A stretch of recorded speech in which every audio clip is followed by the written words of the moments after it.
Assalamualaikum warahmatullahi wabarakatuh.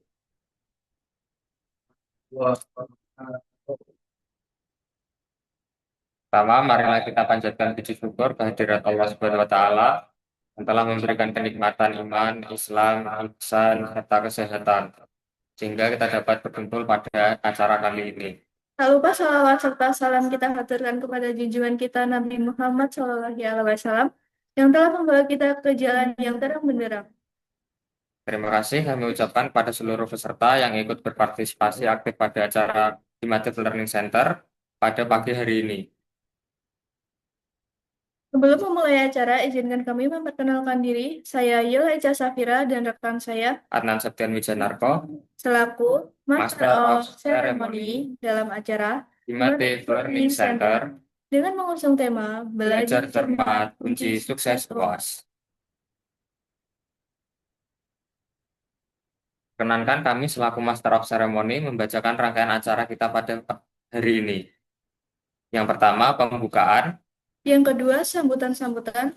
Yang ketiga, penyampaian materi. Yang keempat, tanya jawab peserta dengan pemateri. Yang kelima, dokumentasi. Dan yang keenam, penutup. Selanjutnya kami akan membacakan tata tertib untuk peserta Himatif Learning Center. Yang pertama, peserta yang masuk Zoom meeting diharapkan on-cam dan menggunakan virtual background yang disediakan. Yang kedua, peserta wajib menonaktifkan mikrofon pada saat acara berlangsung. Jika ingin bertanya, maka akan ada sesi tanya jawab di akhir materi. Yang ketiga, peserta mengisi link presensi yang diberikan saat akhir acara. Yang keempat, wajib memakai pakaian yang sopan. Memasuki acara yang pertama, marilah kita buka acara ini dengan bacaan basmalah bersama-sama. Bismillahirrahmanirrahim. Acara kedua yaitu sambutan. Sambutan pertama akan disampaikan oleh Ketua Himatif Learning Center kepada Saudara Yafi Ariel Widiatama. Kami persilahkan. Assalamualaikum warahmatullahi wabarakatuh. Pertama-tama saya ingin berterima kasih kepada para peserta yang sudah berkenan hadir di pagi hari ini dan berterima kasih kepada panitia dan pemateri yang sudah mengisi dan memeriahkan acara HLC pada hari ini. Tanpa berlama-lama lagi, semoga acara HLC hari ini dapat bermanfaat bagi kalian ketika saat HLC, saat UAS, dan juga saat di masa depan ini. Sekian dari saya. Wabillahi taufiq wal hidayah. Wassalamualaikum warahmatullahi wabarakatuh. Salam. Terima kasih kepada Saudara Yafi atas sambutan yang telah diberikan. Sambutan yang kedua akan disampaikan oleh Ketua Umum Himatif, Ketua Umum Himpunan Mahasiswa Teknik Informatika tahun 2024-2025 pada Saudara Mahendra Danar Putranto. Kami persilahkan. Ya, Assalamualaikum warahmatullahi wabarakatuh. Nama-nama marilah kita panjatkan puja dan puji syukur atas kehadirat Allah. Atas rahmat hidayahnya kita dapat melaksanakan acara ini. Pertama-tama yang saya hormati para pemateri yang sudah berkenan mengisi untuk keberlanjutan membedah soal UAS. Dan yang saya selalu banggakan para anggota Himatif yang hadir maupun yang belum hadir. Salam serta salam semoga tetap tercurahkan kepada junjungan Nabi kita Nabi Muhammad SAW yang akan kita tunggu syafaatnya di akhir yaumul kelak. Di acara HLC ini saya harap para peserta dapat memperhatikan untuk keberlangsungan kelancaran kalian mengerjakan UAS. Kami di sini memfasilitasi kalian untuk dapat memahami dan mengerti soal pada tahun lalu. Teman-teman nanti yang ingin bertanya silahkan bertanya dan saya doakan dapat melaksanakan UAS dengan baik dan mendapatkan nilai yang paling sempurna. Terima kasih untuk saya. Itu saja. Assalamualaikum warahmatullahi wabarakatuh. Waalaikumsalam warahmatullahi wabarakatuh. Terima kasih kepada Saudara Danar atas sambutan yang telah diberikan. Acara yang ketiga yaitu penyampaian materi. Materi pertama yaitu pemrograman web untuk semester 4 yang akan disampaikan oleh Rizky Septiawan. Pada Saudara Andika dipersilahkan. Baik, Assalamualaikum warahmatullahi wabarakatuh. Sebelumnya saya berterima kasih kepada teman-teman Himatif yang telah mengundang saya untuk menjadi pemateri terkait mata kuliah pemrograman web dinamis. Mungkin saya tidak akan berlama-lama, langsung saja ke materinya ya teman.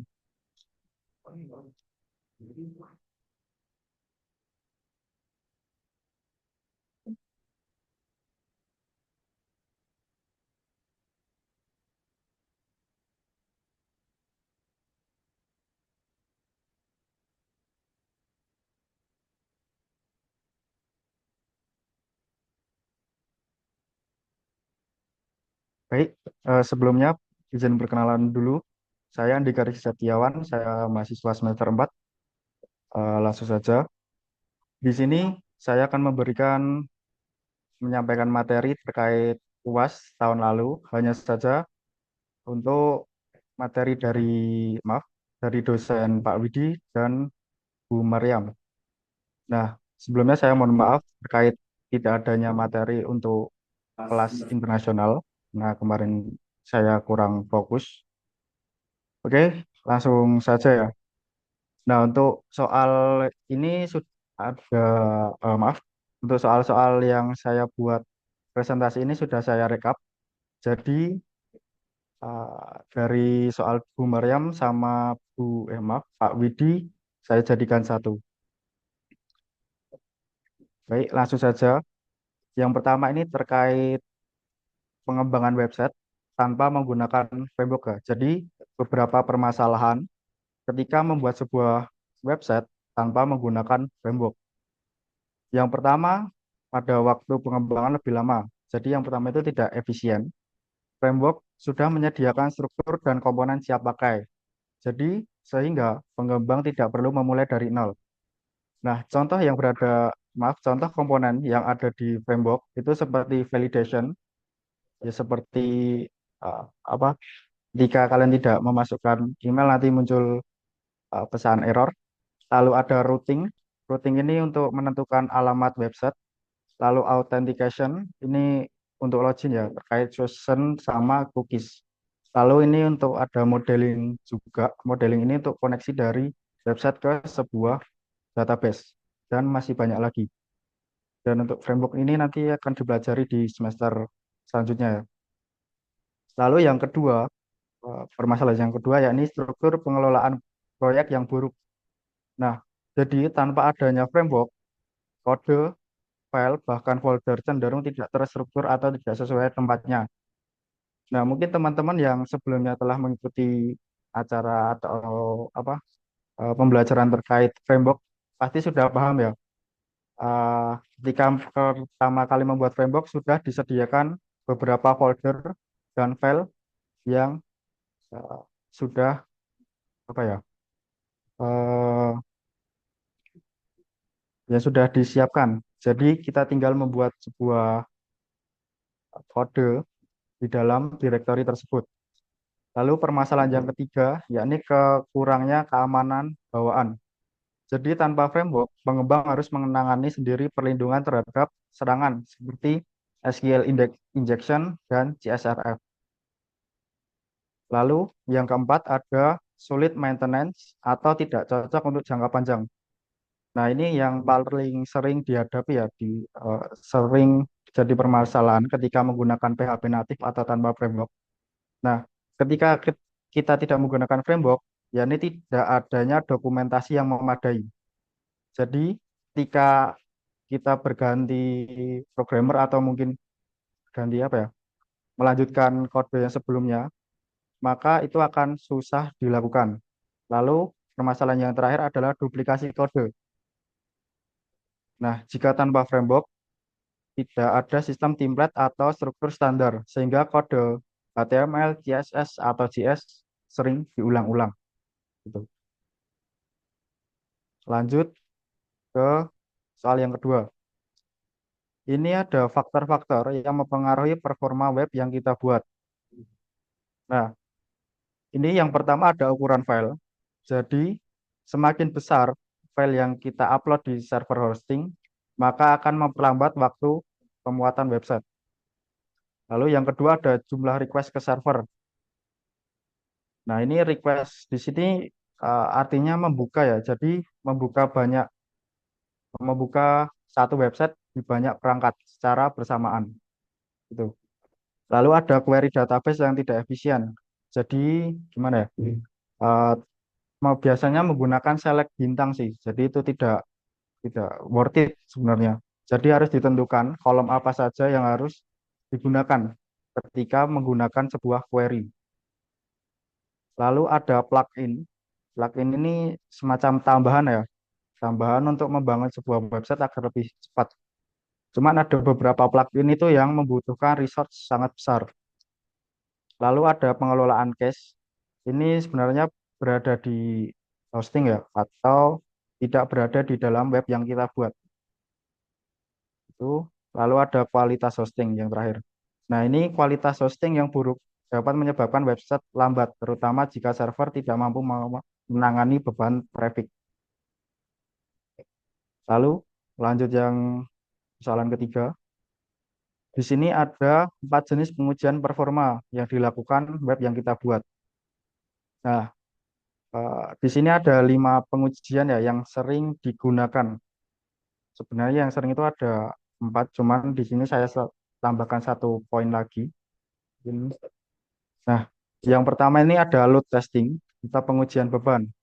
Ini menguji kemampuan website yang maaf, ketika menerima beban pengguna normal. Contoh mengakses halaman oleh 50 pengguna atau bersamaan. Nah, ini mengacu pada ini ya, materi yang sebelumnya, yakni jumlah request ke server. Nah, ini testingnya seperti ini.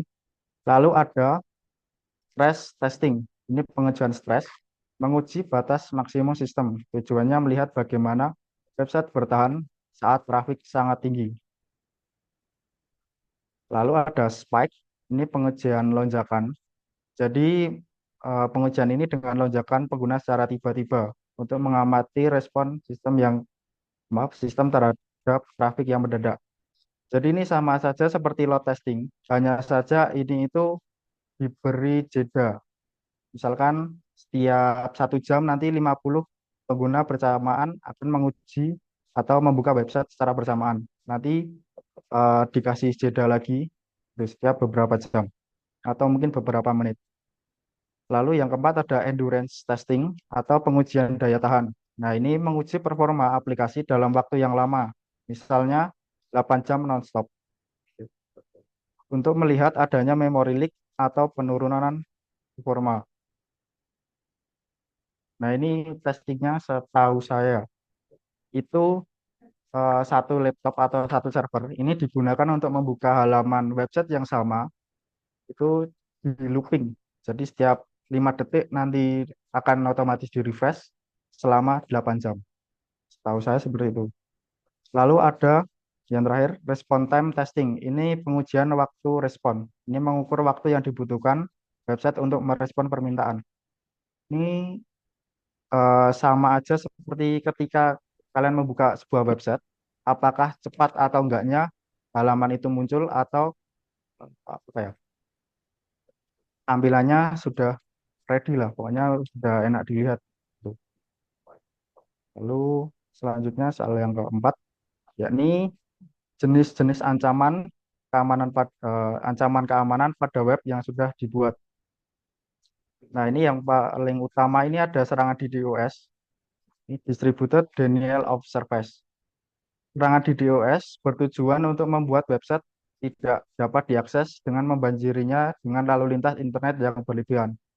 Ini balik lagi ya sebenarnya, balik lagi ke load testing sama yang jumlah request ke server. Lalu ada injeksi SQL. Ini penyerang menyisipkan kode SQL dalam input form untuk membaca atau memodifikasi database. Lalu ada cross-site scripting atau XSS. Nah, ini penyerang menyisipkan skrip berbahaya, biasanya dalam bentuk JavaScript, ke dalam halaman web yang dapat mencuri cookie atau informasi pengguna. Nah, ini agak hati-hati ya teman-teman. Jadi ketika kalian membuka sebuah website terus ada uh, sebuah pesan biasanya di bagian bawah Itu ada terima semua cookie atau tolak semua cookie. Nah, itu kalau kalian menggunakan laptop pribadi, kalian boleh menerima semua cookie. Tapi kalau kalian menggunakan website atau mungkin pakai laptop teman ataupun yang lain, sebaiknya ditolak aja. Gitu. Karena cookie itu kan tersimpan di dalam sebuah laptop ya atau web browser. Jadi tidak akan dienkripsi dan kalian bisa mengambilnya secara instan. Gitu. Lalu, oh iya maaf, tadi sampai mungkin saya ulang ya. Ini terus yang keempat ada cross site request forgery atau CSRF.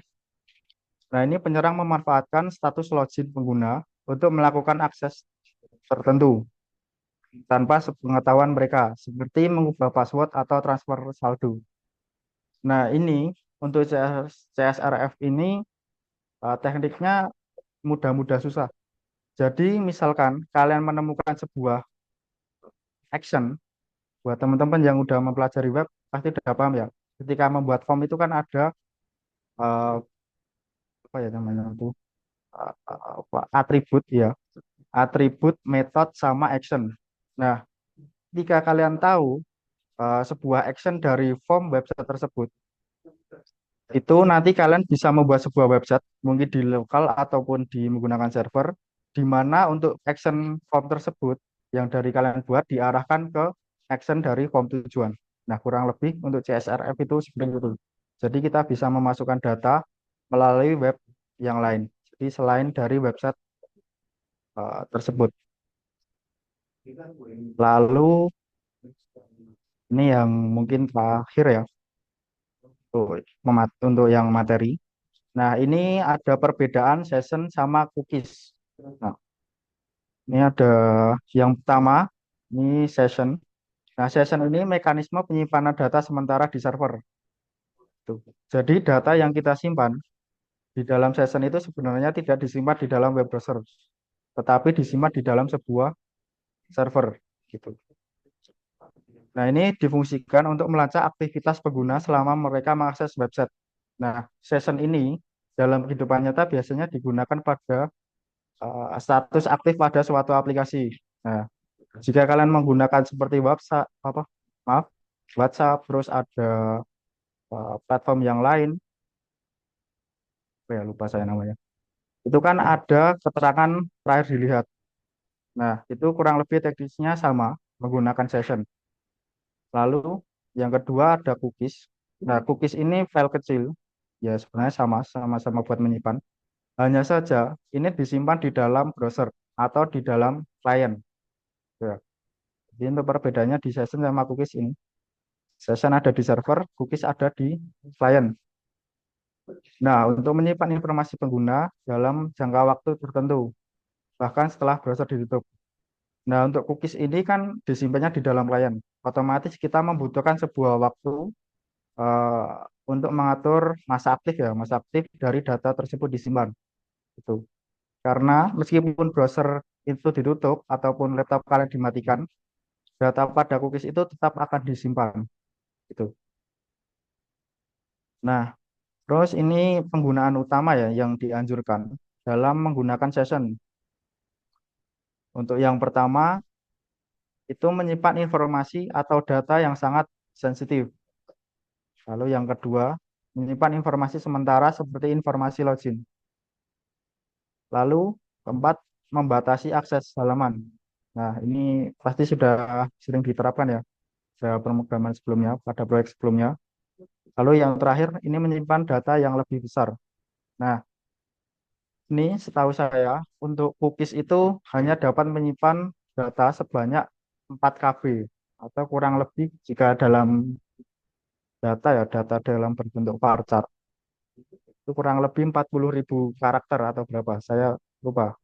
Pokoknya saya ingat saya di bawah 4 KB kalau untuk penggunaan cookies. Tapi kalau session itu bebas, nggak ada batasan ukuran. Nah, lalu untuk penggunaan cookies, nah ini yang anjurannya ya, ini menyimpan preferensi pengguna. Contohnya seperti tema dari sebuah website, lalu ada bahasa, lalu mungkin iklan yang sering muncul ini lebih ke sebuah permasalahan ya. Jadi mungkin teman-teman kalau membuka sebuah website lalu nggak sengaja ngeklik iklan yang ada di website, maka otomatis iklan yang sering muncul di dalam website manapun, di Google ataupun di lain, akan muncul sama seperti iklan yang kalian klik itu atau yang nggak sengaja itu. Itu menggunakan cookies. Lalu yang kedua ada mengidentifikasi pengguna.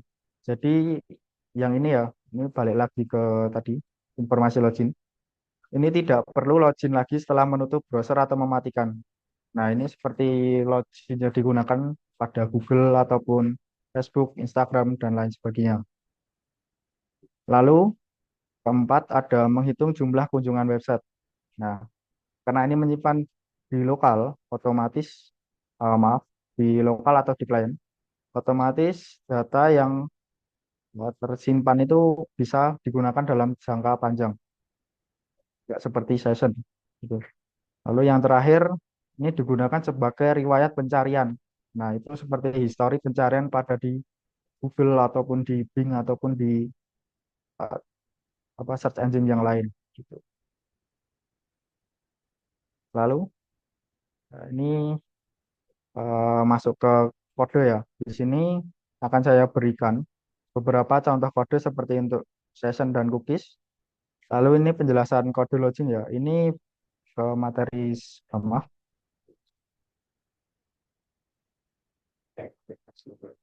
Nah, ini balik ke soal yang ini.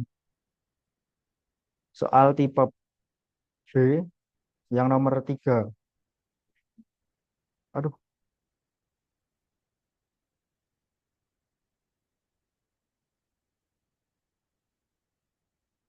lalu yang ketiga, contoh kode untuk upload file sederhana. Yang keempat ada contoh web aplikasi dengan JS. Dan yang terakhir nanti eh, soal-soal pernyataan ya. Oke, langsung saja.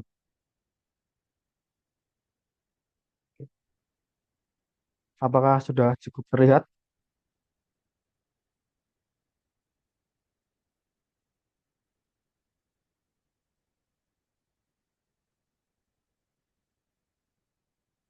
Oke. Yang pertama ini perbedaan ketika menggunakan session sama cookies. Nah, untuk penggunaan session ini harus diawali dengan kode sebuah maaf, sebuah metode untuk menjalankan session. Jadi kita harus menuliskan session start. Nah, untuk mengatur session itu cukup simpel ya. Jadi pakai $_session, lalu nama variabelnya atau nama session yang akan kita simpan. Selanjutnya value atau data yang ingin disimpan. Nah, ini sama ya, ini contoh yang kedua. Nah, untuk menampilkannya ini cukup simpel. Jadi tinggal panggil aja. Misalkan seperti ini, echo session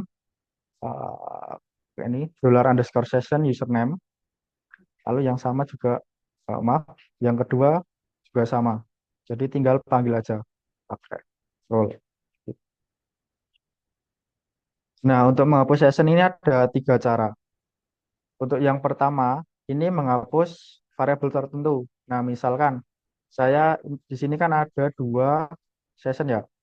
Saya ingin menghapus session username, maka cukup menggunakan metode unset, lalu session, lalu nama eh, apa ya, key-nya, key dari session tersebut. Nah, terus ada cara yang kedua, ini unset, ini menghapus semua session, tapi tanpa menghapus ini, tanpa mematikan session yang start. Gitu. Tapi ini semua data akan dihapus kalau menggunakan unset. Nah, kalau destroy, ini akan menghapus semua session, dilanjutkan nanti session startnya eh, akan hilang juga. Jadi untuk kode di bawahnya, di bawah session destroy itu harus dijalankan session start. Lalu untuk cookie, nah untuk cookie ini juga sedikit lebih panjang ya dari session. Nah, untuk penggunaannya cukup panggil aja set cookie, lalu ini key atau nama tempat penyimpanan data. Lalu di sini ada value. Selanjutnya, nah ini waktu session aktif atau waktu kedaluarsa gitu. Waktu expirednya. Nah, untuk time ini waktu saat ini, misalkan ini kan jam 10:15, maka jam 10:15 ditambah ini jumlah detik ya. Jadi 3.600 ini kalau nggak salah satu jam ya. Jadi setelah cookies ini akan otomatis hilang atau otomatis terhapus setelah 1 jam.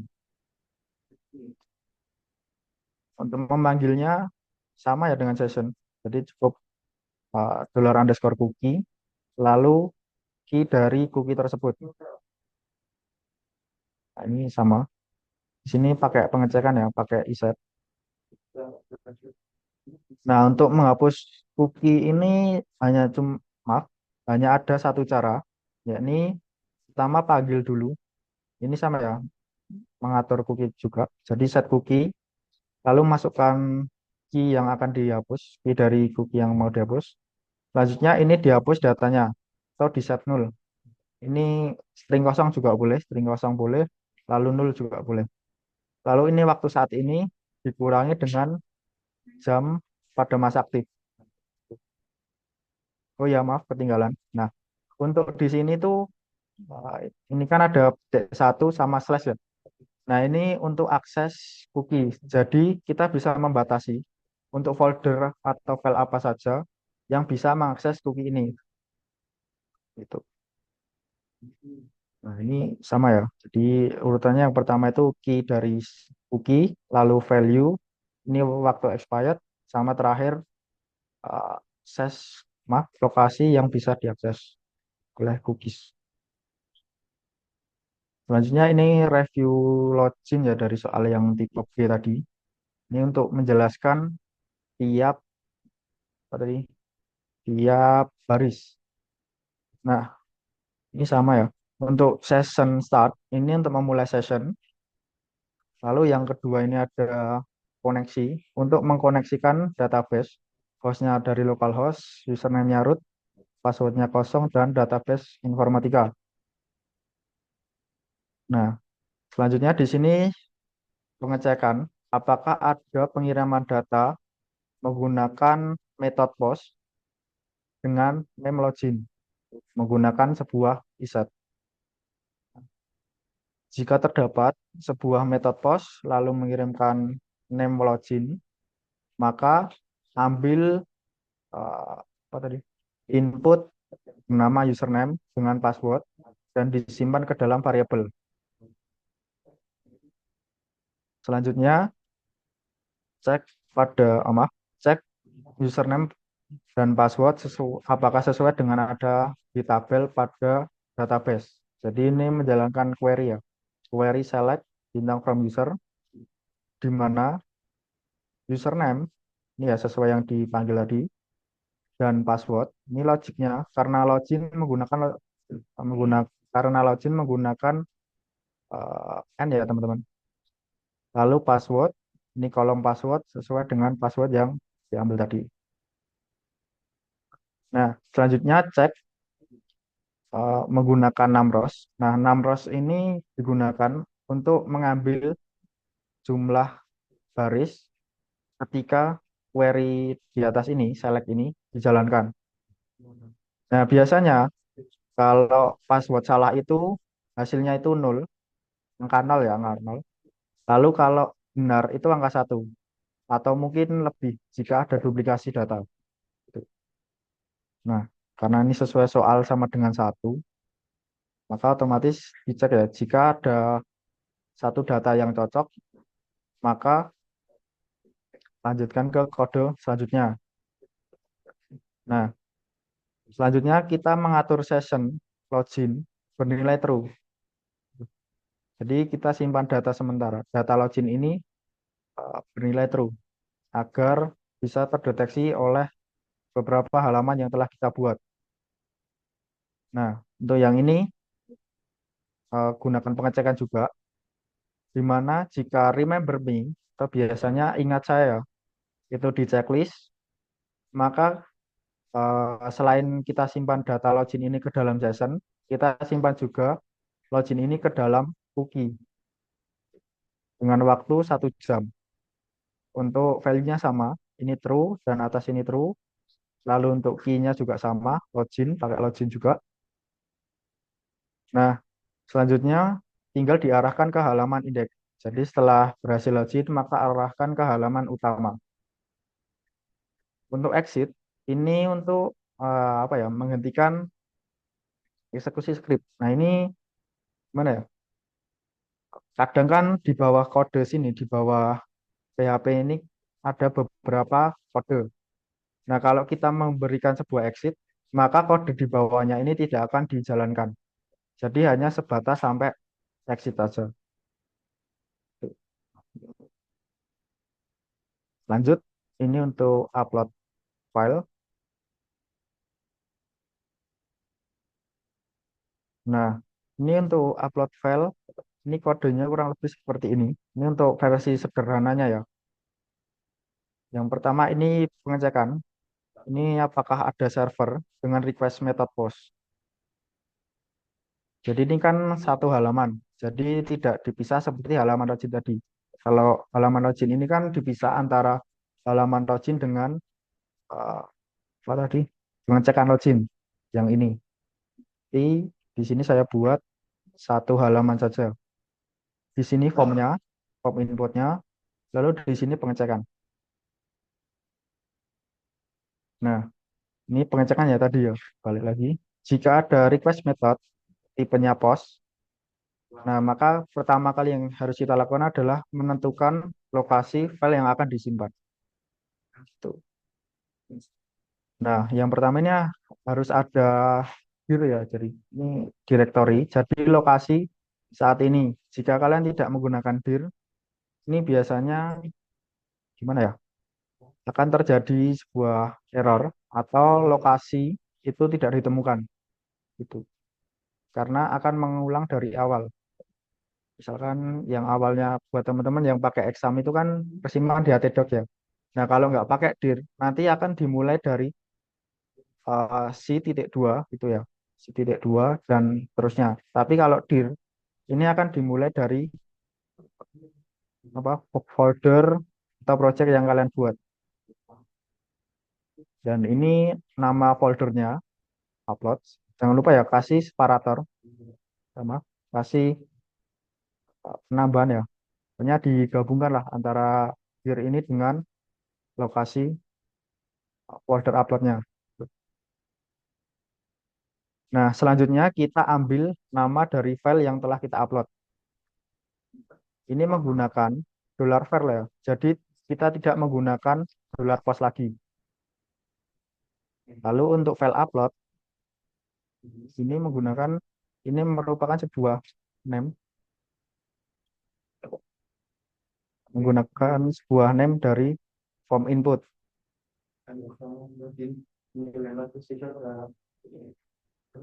Aduh. Oke. Selanjutnya, untuk file upload ini merupakan sebuah name dari input tipe file yang ini. Namanya file upload ini harus sesuai dengan ada di dalam file. Selanjutnya untuk mengambil nama, itu tambahkan sebuah array dengan nama name. Sebenarnya masih banyak lagi array-array atau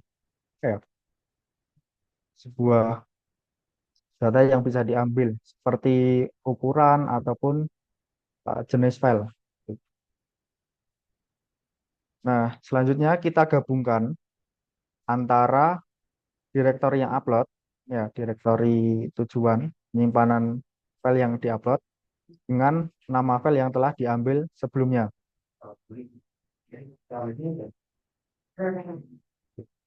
Lalu kita pindahkan file dari temp ya. Ini penyimpanan sementara atau biasanya disebut dengan cache gitu ke dalam eh, ke tujuan target file yang telah dibuat tadi. Directory upload dengan nama yang telah kita ambil tadi.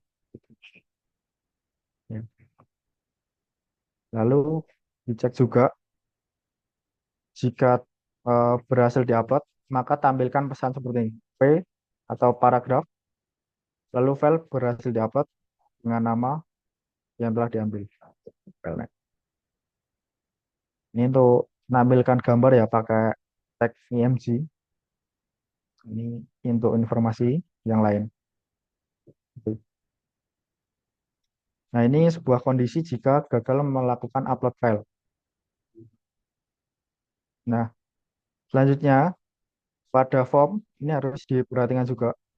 Untuk metode, ketika melakukan upload file, harus menggunakan metode post. Lalu harus ditambahkan juga in type. Ya, jadi sebuah atribut namanya in type, lalu multipath atau form data. Jadi data-data yang maaf, file gambar ataupun file video atau yang lain, ketika menggunakan ini akan dienkripsi menjadi base64 kalau nggak salah seperti itu, seingat saya. Baru dikirim ke tujuan actionnya, tujuan dari form tersebut. Tuh. Nah, contohnya sepertinya ini ada label untuk memberikan informasi, lalu ada input tipenya file, ini namanya ya, ini namanya file upload, ini ID digunakan untuk label, lalu ini sebuah atribut required agar diisi sebelum melakukan submit. Lalu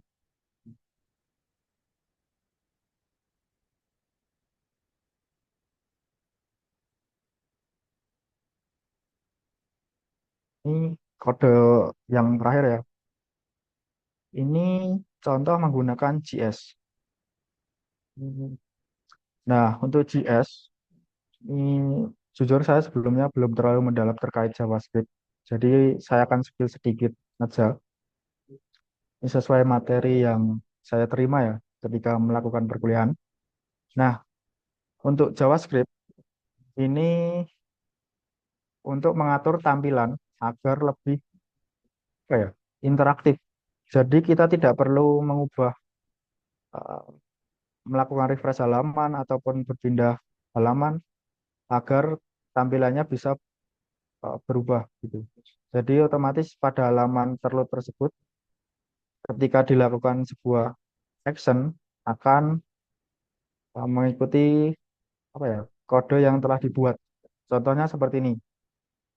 Di sini ada button, ini button dengan nama klik me ya. Nah, ketika button ini diklik, maka nanti di bagian ini ya, yang P output ini nanti akan muncul sebuah teks. Nah, untuk ngesetnya itu kita harus membuat teks script dulu. Ini terserah ya mau di atas atau di bawah. Tapi biasanya kebanyakan itu di bawah, di atas tag body ya. Pokoknya di dalam tag body terserah mau di atas atau di bawah. Tapi kebanyakan ada di bawah. Nah, yang pertama kita ambil apa ya? Kita buat selektor dulu. Jadi menggunakan dokumen. Dokumen ini merujuk ke halaman ini atau halaman PHP atau HTML ini. Selanjutnya kita cari sebuah elemen menggunakan ID. Ini kan ada get element by ID. Nah, untuk pencarian ini bisa pokoknya ya ada menggunakan ID, lalu tag name bisa menggunakan class, gitu. Dan ada yang global. Saya lupa jarang kalau menggunakan global. Nah, selanjutnya kita buat sebuah event. Nah, untuk event ini kita tentukan kita mau menggunakan klik atau menggunakan hover ataupun menggunakan yang lain itu bisa ditulis saja di sini. Ini dalam bentuk teks ya. Jadi untuk value dari parameternya ini cukup banyak. Selanjutnya kita buat uh, apa ya, function untuk action. Jadi ketika apa elemen dengan ID klik button ini diklik, maka akan menjalankan sebuah fungsi gitu. Nah, fungsinya kita cari lagi. Kita ambil sebuah ID bernama output di sini ya, output yang ini. Lalu kita tambahkan eh, apa ya, sebuah tambahan teks konten. Nah, teks konten ini untuk mengubah atau memodifikasi sebuah teks yang ada di dalam elemen atau teks yang kita cari tersebut.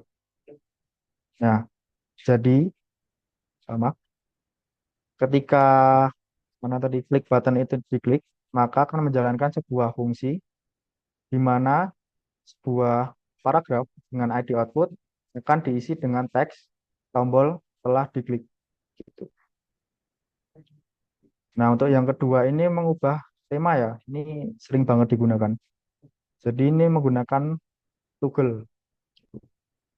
Ini sama kurang lebih. Ini cari theme button, lalu ketika eventnya diklik menjalankan sebuah fungsi. Nah, ini sama. Kita cari theme div. Lalu, nah untuk class list ini mengambil sebuah class. Jadi atribut class yang ada di dalam eh, tag tersebut. Seperti ini. Ini untuk mengambil ya, untuk class list. Lalu toggle ini untuk mengubah atau mana ya, lebih ke switch gitu. Jadi misalkan class doc ini belum ada, ketika diklik maka akan ditambahkan sebuah class doc. Tetapi jika class doc ini sudah ada, maka class doc ini akan dihapus gitu. Ini mungkin akan saya berikan beberapa contoh halaman dari kode yang telah saya buat. Nah, yang ini ada upload file ya. Upload file misalkan eh, saya pakai cars. Ini sudah saya pilih filenya. Lalu ketika upload, nah nanti akan muncul sebuah gambar. Untuk gambarnya ini akan tersimpan di dalam sebuah folder tujuan tadi, folder upload. Nah, di sini. Jadi upload cars sama cars SUV. Ya, ya jadi gitu.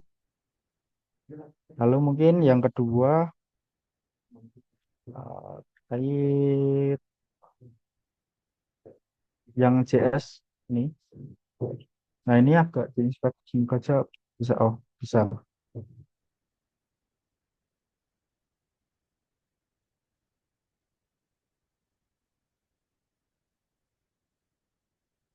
Oke. Nah, ketika saya klik di sini, ini perhatikan ya pada bagian inspect. Di sini kan datanya masih kosong ya. Data outputnya masih kosong. Nah, ketika saya klik, maka akan muncul sebuah data. Nah, ini perlakuan dari sebuah JavaScript tadi. Lalu untuk tema, ini kan berkaitan dengan class ya. Oke, untuk tombol.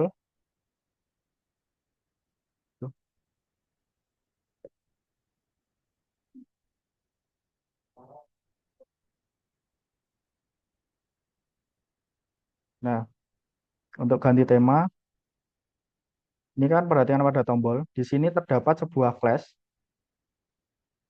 Maaf, bukan ini ya, yang kotaknya ini. Tuh.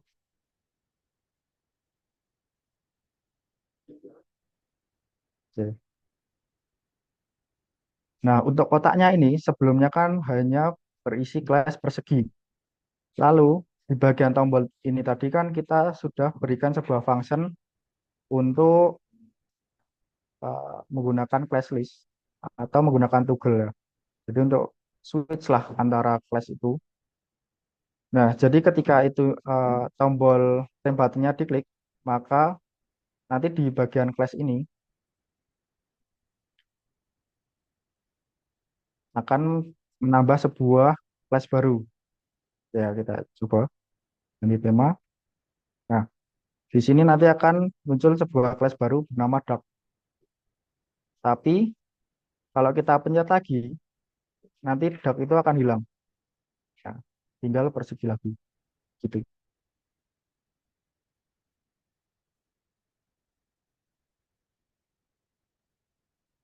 Oke,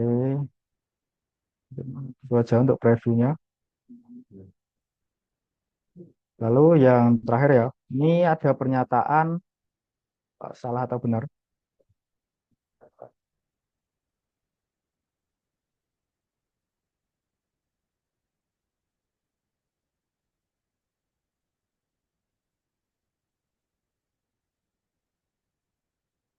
Baik, ini soal tipe B ya.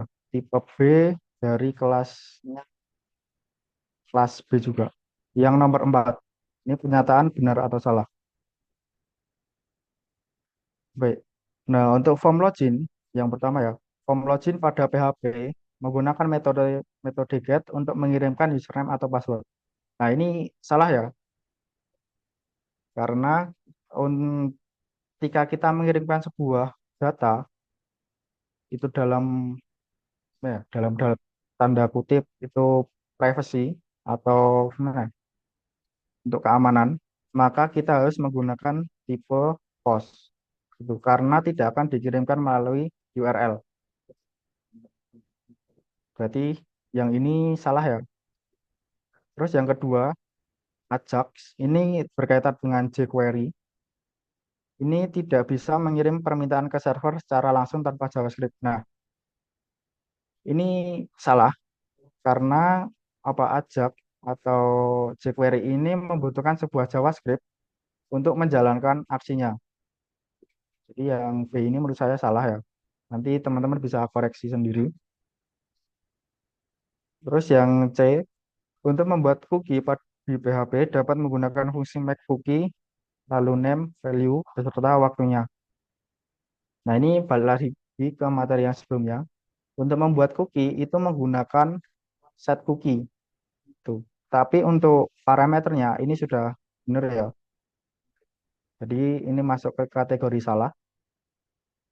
Lalu Anda tidak dapat menggabungkan beberapa kondisi pencarian dalam satu query menggunakan operator logika AND dan OR. Ini salah juga karena kita balik lagi ke codingan yang login tadi. Login. Nah, di sini kan ada where ya, pencarian. Di sini ada operator logika. Di sini kan bisa. Otomatis jawabannya yang di sini itu salah. Kan? Gitu. Lalu yang E, ini query pencarian dalam MySQL secara default bersifat sensitif untuk nilai dalam kolom teks. Nah, sensitif ini menurut saya salah karena gimana ya? eh, untuk nilai itu tergantung query yang kalian masukkan. Tergantung yang kalian masukkan. Misalkan bisa menggunakan like, lalu menggunakan apa ya? Maaf, uppercase ataupun lowercase. Jadi pernyataan ini menurut saya salah. Lalu yang F, jika ingin mencari data yang mengandung kata web dalam kolom judul dari tabel artikel, Anda hanya bisa menggunakan query ini. Ini salah. Kenapa? Karena di sini ada kata mengandung ya. Karena mengandung otomatis kalau nggak di depan, di belakang ataupun di tengah-tengahnya ini harus ada kata web. Otomatis di sini query-nya kita menggunakan like. Ya, jadi di sini select bintang from artikel where judul ini sama dengan diganti dengan like. Lalu ini benar, cuman dikasih persen, tanda persen. Tuh. Kalau misalkan mencari yang akhirannya web, maka di depannya harus menggunakan persen. Kalau di belakang, maaf, diawali dengan kata web, maka di belakang harus menggunakan persen. Tapi kalau di tengah-tengahnya menggunakan web, maka di depan sama di belakang harus menggunakan tanda persen. Gitu. Lalu yang B, session pada PHP adalah cara untuk menyimpan informasi pengguna di server untuk dapat digunakan hanya pada satu halaman. Ini salah ya, karena untuk session ini kan tersimpan di server. Otomatis kita bisa menggunakan semua, menggunakan session di semua halaman yang kita buka pada halaman web tersebut gitu. Lalu yang terakhir ini breakpoint di Bootstrap hanya bekerja dengan grid system atau tidak mempengaruhi elemen lainnya seperti padding dan margin. Nah, ini framework Bootstrap. Nah, untuk ini jawabannya salah ya. Karena kita bisa menambahkan beberapa class di dalam Bootstrap secara bersamaan. Asal saja strukturnya sudah uh, strukturnya sudah gimana ya? Sudah disediakan atau mungkin sudah benar gitu aja. Jadi kesimpulannya menurut saya dari A sampai ini pernyataannya salah semua. Tuh. Oke,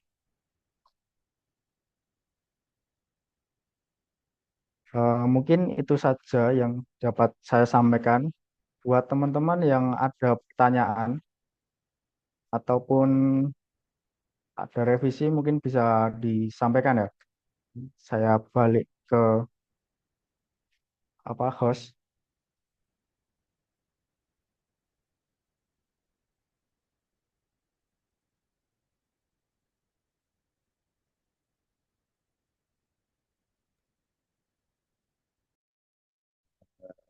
Terima kasih kepada Saudara Andika atas materi yang telah diberikan.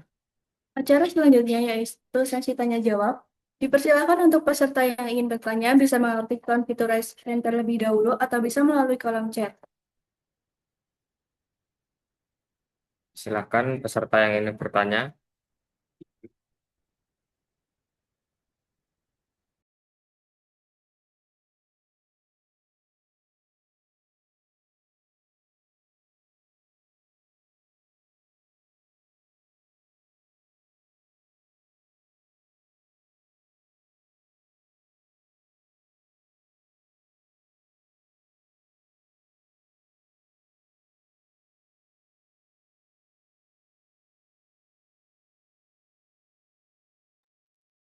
Apakah ada yang ingin bertanya?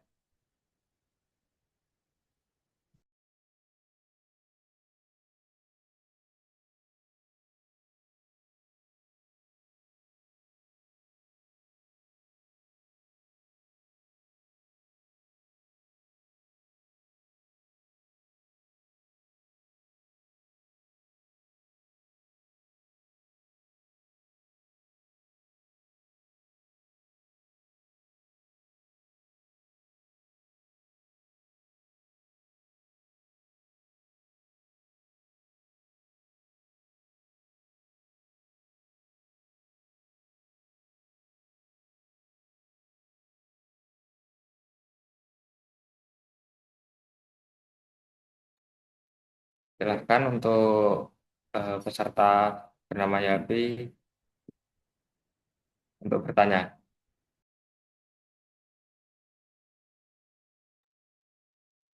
Saya ingin bertanya, framework apa aja yang biasanya digunakan untuk PHP dan HTML? Sekian. Oke. Eh, baik untuk framework bahasa pemrograman PHP ya teman-teman. Itu ada banyak sebenarnya. Yang populer saat ini itu ada Laravel, lalu yang kedua ada Code Igniter, lalu ada Cake, lalu ada Symfony. Itu aja mungkin yang saya tahu untuk saat ini. Gitu.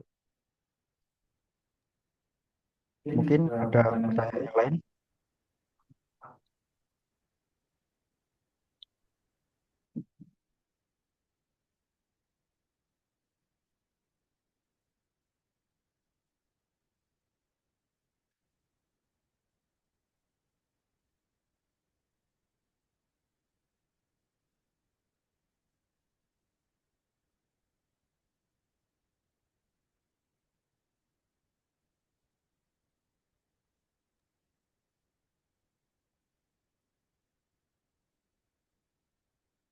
Ya, silakan. Saya juga ingin bertanya, untuk Bootstrap itu yang cocok, yang apa ya, yang sangat interaktif itu apa ya? Setahu saya kan ada dua itu yang bagus itu yang mana? Yang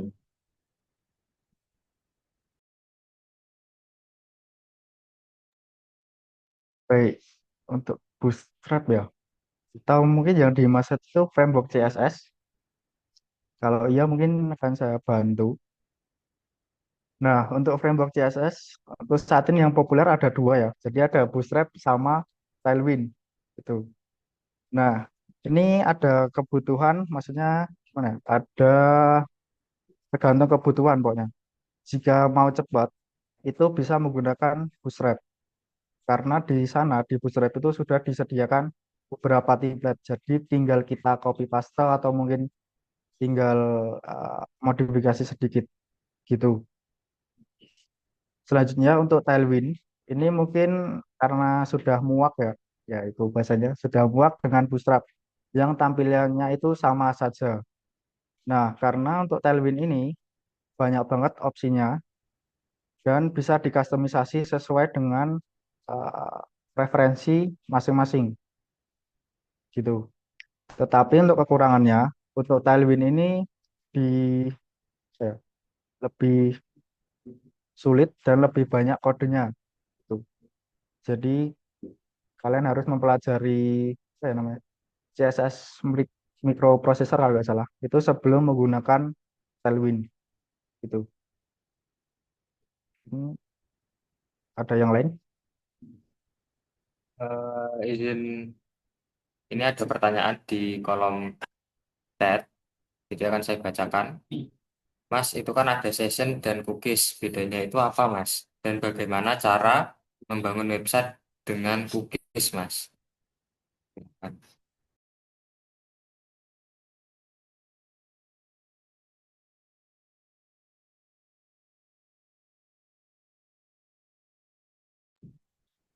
Baik.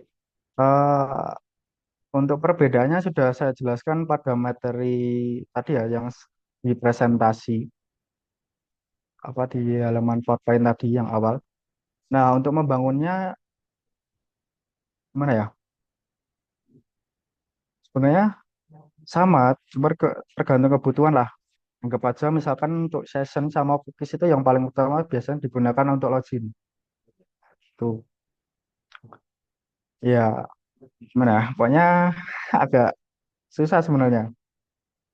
Kalau cookies ini paling banyak ya, paling banyak digunakan selain untuk login, itu digunakan untuk membuat, maaf, menyimpan data dalam keranjang belanjaan. Tuh. Nah, mungkin teman-teman sudah sering lihat ya, ketika kalian menggunakan apa, membuka sebuah online shop di laptop dengan di HP itu berbeda, gitu. Misalkan di laptop itu sudah menambahkan maaf, produk seperti laptop ataupun handphone ataupun yang lain. Tapi ketika kalian buka di halaman eh, maaf di HP, di online shop yang ada di HP, maka laptop dengan handphone itu tidak tersedia. Nah, ada kemungkinan besar itu untuk keranjang itu menggunakan cookies. Itu. Tapi gimana ya? Untuk session sama cookies itu kan sifatnya sementara. Jadi buat nyimpen data-data sifat sementara. Tapi kalau mau menyimpan data dalam jangka panjang, sebaiknya menggunakan sebuah database seperti MySQL ataupun Postgre ataupun yang lain gitu. Apakah sudah cukup terjawab? Eh, Gimana, Mas Erik? Apakah sudah terjawab?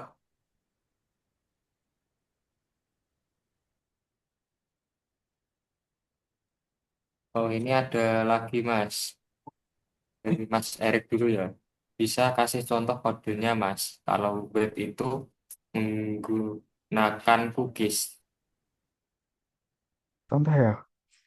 Em, terkait apakah terkait project ya? Kalau project ini laptop saya habis saya install ulang. Jadi data-datanya belum saya kembalikan ya. Tapi coba saya cek dulu ya. Kali aja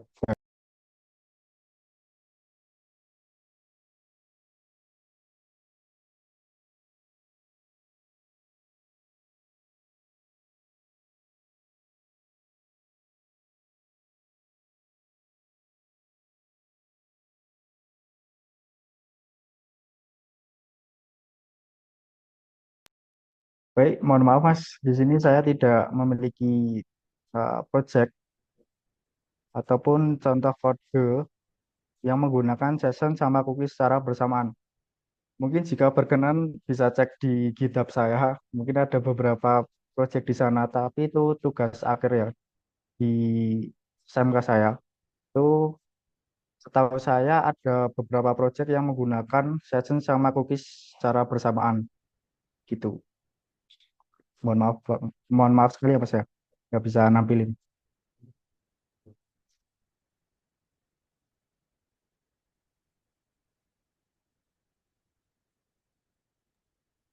Oke, berikutnya ini ada pertanyaan lagi, Mas.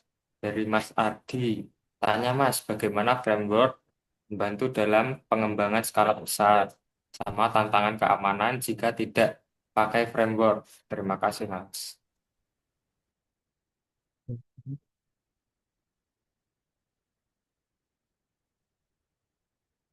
Baik, untuk tantangan sudah saya jelaskan tadi ya, eh, tantangan keamanan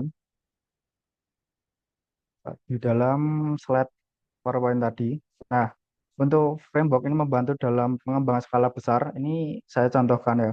Di misalkan ya, baik. Maaf saya share di baca screen.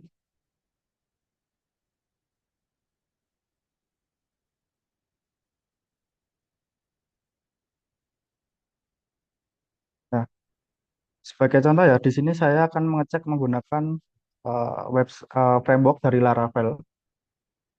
Nah, kenapa Laravel ini atau framework itu bisa digunakan dalam jangka panjang dan untuk pembuatan website skala besar? Karena yang utama itu ada namanya documentation. Nah, jadi di sini tuh udah tinggal pakai aja dan kita sudah ibaratnya sudah diajari lah ya, sudah diajari penggunaannya. Misalkan nih di sini kan ada, wah, mungkin jika kelihatan ya, di sini ada petunjuk instalasi, jadi kita bisa menggunakan apa tadi, Composer ataupun mungkin kita menggunakan Global Laravel ataupun yang lain. Terus ada juga konfigurasinya, terus ada directory struktur. Nah, jadi dengan adanya dokumentasi ini, kita ketika membuat website dalam skala besar itu lebih dimudahkan. Nah, kalau kita menggunakan membuat website dengan tanpa framework atau tanpa adanya dokumentasi, maka kita otomatis akan kebingungan. Karena misalkan nih, ketika menggunakan PHP natif ya, terus nggak ada dokumentasinya, lalu dilanjutkan sama programmer yang lain, pasti akan bertanya, di mana sih lokasi routingnya, lalu di mana lokasi modelingnya, lalu controller beserta yang lainnya. Itu. Terus eh, mungkin itu aja. Apakah sudah menjawab pertanyaannya, Mas Adi?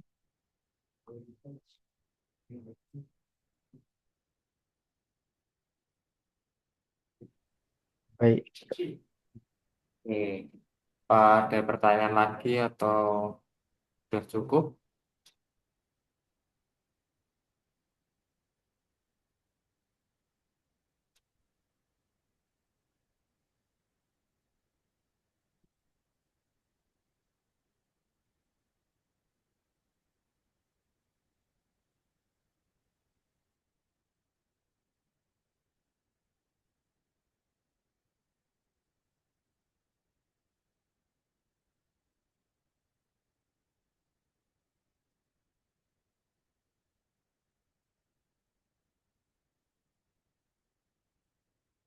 Nah, sepertinya sudah cukup.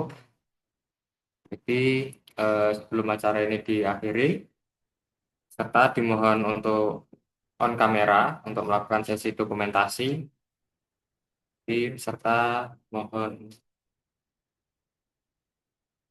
untuk on kamera.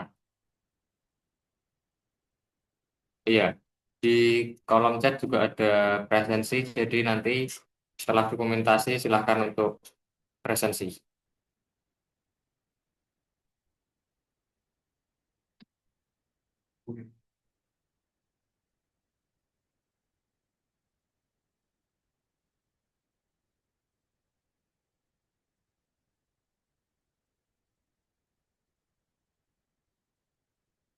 Yang lainnya silakan untuk on kamera.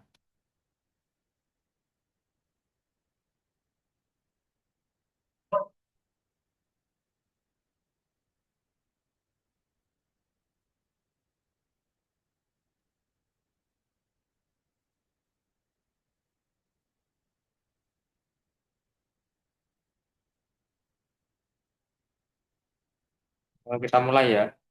1, 2, 3. Sekali lagi. 1, 2, 3. Ini lagi masih ada yang ketutupan tadi. 1, 2, 3. Cukup. Terima kasih. Karena penyampaian materi pemrograman web untuk semester 4 telah berakhir dan